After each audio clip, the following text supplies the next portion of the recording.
बाबा बागेश्वर ने हमेशा से अपनी इस इच्छा को जाहिर किया है कि वो भारत को एक हिंदू राष्ट्र बनता हुआ देखना चाहते। जो लोग उनसे सहमत हैं वो उनके कार्यक्रमों में जाते हैं, उनमें आस्था रखते हैं, उनकी बातों को, उनके प्रवचन को सुनते हैं। इस विवाद में गए हुए कि वो क्या कह रहे हैं, नहीं कह रहे। देश चलेगा तो संविधान के आधार पर चलेगा। राजनीतिक दल उसमें अपनी राजनीतिक रोटियां सेकने के लिए, तुष्टीकरण की राजनीति को बढ़ावा देने के लिए और किसी एक धर्म विशेष को अपने पक्ष में करने के लिए बिना मतलब के इसमें आरोप प्रत्यारोप लगाने लगते। जब किसी दूसरे धर्म के लोग अपने धर्म के बारे में सारी बातें करते हैं तब तो ये लोग नहीं बोलते राजद जैसी पार्टियां। क्यों? क्योंकि उस वक्त इनको तुष्टीकरण करना होता है। हकीकत ये है कि देश में एक बड़ा राजनीतिक दल और खासतौर पे विपक्षी दलों का एक समुदाय अब ऐसा बन गया है जिनके लिए भारत में सेक्युलरिज्म का मतलब एक धर्म विशेष का तुष्टीकरण करना। ये कौन सी बात उन्होंने पहली बार बोली है?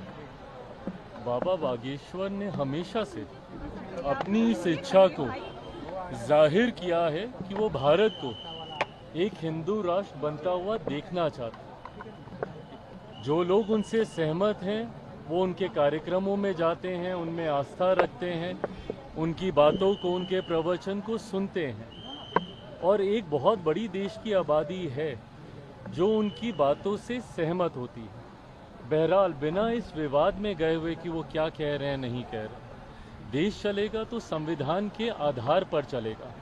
और जो राजनीतिक दल, हर धर्म गुरु की इच्छा होती है कि देश उनके धर्म के आधार पर चले। ऐसे में वो अपनी इच्छा को रखते हैं, उनके अनुयायी उनकी बातों को सुनते, मानते, समझते हैं। ऐसे में मैंने पहले भी इस बात को कहा है कि किसी भी राजनीतिक दल को इसमें हस्तक्षेप करने का कोई मतलब ही नहीं है। जब ये बात स्पष्ट है कि देश संविधान के आधार पर चलेगा, बट कुछ राजनीतिक दल उसमें अपनी राजनीतिक रोटियां सेकने के लिए, तुष्टीकरण की राजनीति को बढ़ावा देने के लिए और किसी एक धर्म विशेष को अपने पक्ष में करने के लिए बिना मतलब के इसमें आरोप प्रत्यारोप लगाने लगते हैं।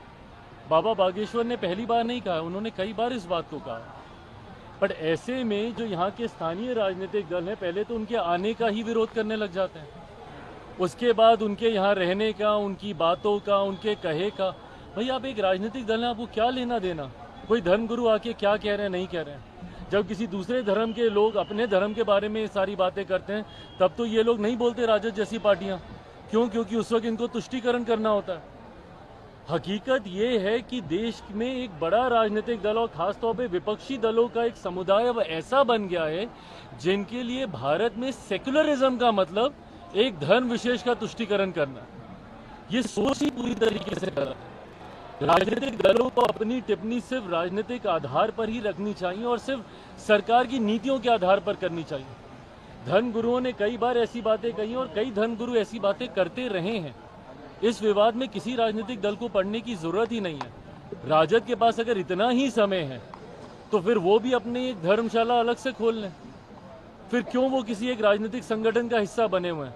अगर उनको टिप्पणी करनी है, करें ना भैया, बिहार में हमारी सरकार को लेकर, करें देश में हमारी सरकार को लेकर। पर इस तरीके की बातें कर कर राज्य में सिर्फ धार्मिक असंतुलन बनाने का प्रयास जो राजद के द्वारा किया जाता है वो कतई उचित नहीं है।